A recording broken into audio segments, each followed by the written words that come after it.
되고 있는 것이 건축법과 주택법이 되게 됩니다. 사실 건축법과 주택법 8문제, 14문제라고 하면 이 두 가지 법령에서 22문제가 출제되고 최근 개정되어 새로 만들어진 민간 임대택에 관한 특별법 내문항 출제하게 되면 이 세 가지 법령에서 총 26문제가 출제되고 있습니다. 그리고 관리 실무에서도 건축법에 관한 문제를 시험에 다루게 된다고 하면 보통 하나 또는 두 문항 출제하고 주택법에 있어서는 12문제에서 14문항 정도를 출제하며 그리고 과거 임대택법이라 불렸던 지금은 민간 임대주택에 관한 특별법에서 한 2문항 정도의 문제를 출제 중입니다. 그래서 건축법, 주택법, 민간 임대택 특별법에 관한 사안들을 따지게 된다고 하면 관리 실무에서 최소한 15에서 16문항 정도가 출제되게 되는데 이 두 가지 실무, 법규에 관한 문항수를 고려하게 된다고 하면 우리가 앞으로 공부해 나갈 11개 법령 중에 좀 더 집중적이고 열심히 공부할 사항이 있다고 하면 바로 건축법, 주택법, 민간 임대택 건설에 관한 특별법 이 세 가지가 되겠죠. 그래서 민간 임대에 관한 특별법 이 세 가지 사안들을 꼼꼼하게 우리가 정리해 나가시고 나머지 하위 법령과 관련되어서는 시험에 출제할 수 있는 주요 테마와 최근 개정 사항에 관한 주요 사안들을 우리가 꼼꼼히 정리하셔서 시험에 대비하게 된다고 하면 충분히 좋은 점수를 얻지 않을까 싶습니다.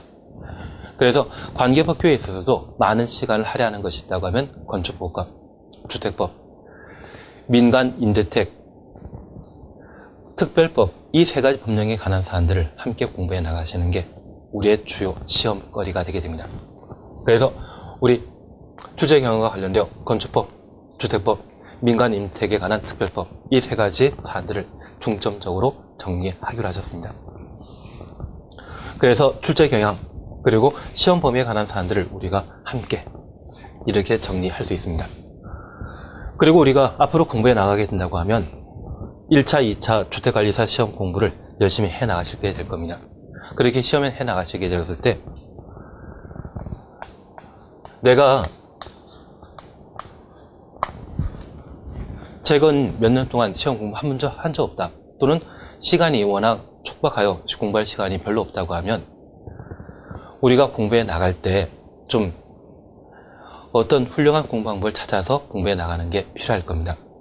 사실 우리가 공부해 나가게 된다고 하면 정독한다는 것과 다독이라는 이야기를 많이 들을 수 있습니다. 관리사 시험에 있어서는 정독하는 것보다는 우선 다독하는 것이 좀 중요하지 않나 싶습니다.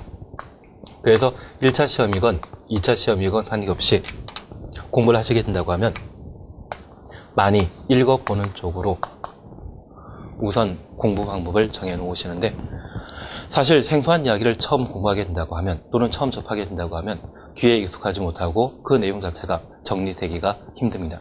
그래서 동영상 수업을 통해 수업 진도 사항에 대해 자주 듣고 그리고 그 들은 내용들이 좀 익숙해졌다 싶으신다고 하면 진도 나간 만큼 신문 보듯이 교재를 한번 훑어봐 주십니다.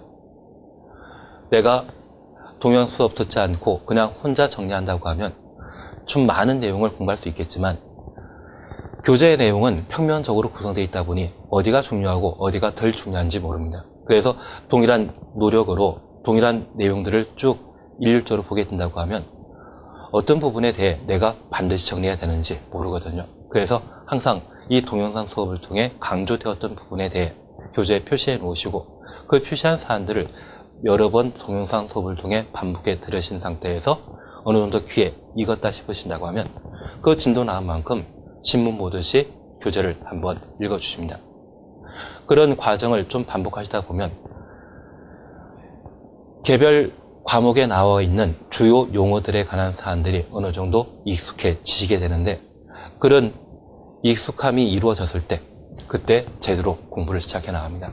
그리고 또다시 동영상 강의를 통해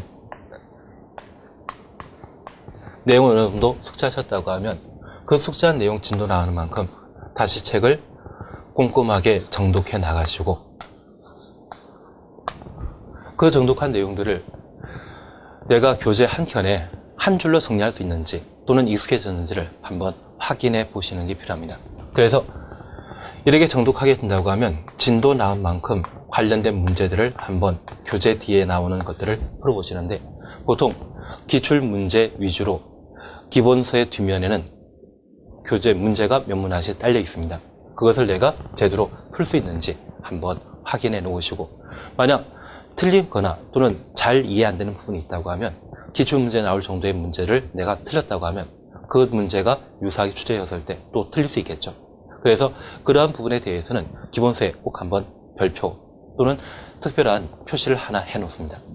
그리고 이러한 표시가 나중에 문제풀이 과정에서도 또 한번 틀렸다고 하면 그러한 표시 사안들을 계속 반복해 표시하면서 그 누적 횟수가 2번, 3번이 반복되었다고 하면 그 문제에 대해서는 내가 아주 약하다는 이야기입니다.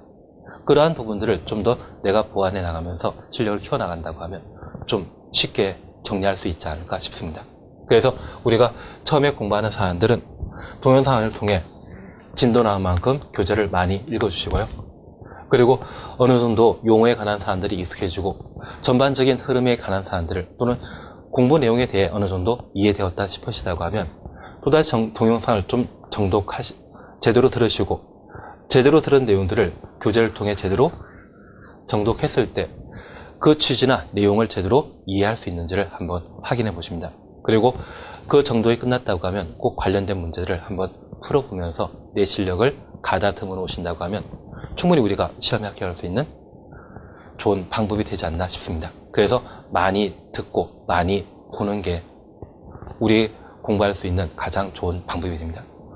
1차 과목이건 2차 과목이건 관계없이 많이 듣고 많이 보고 많이 듣고, 그리고 그 보았던 내용들을 교재를 통해 다시 한번 확인해 나가시는 게 합격할 수 있는 주요 방법이 될 겁니다. 그러면 공부방법에 관한 사항까지 한번 이야기 드렸습니다. 이제 우리가 처음 해 나갈 게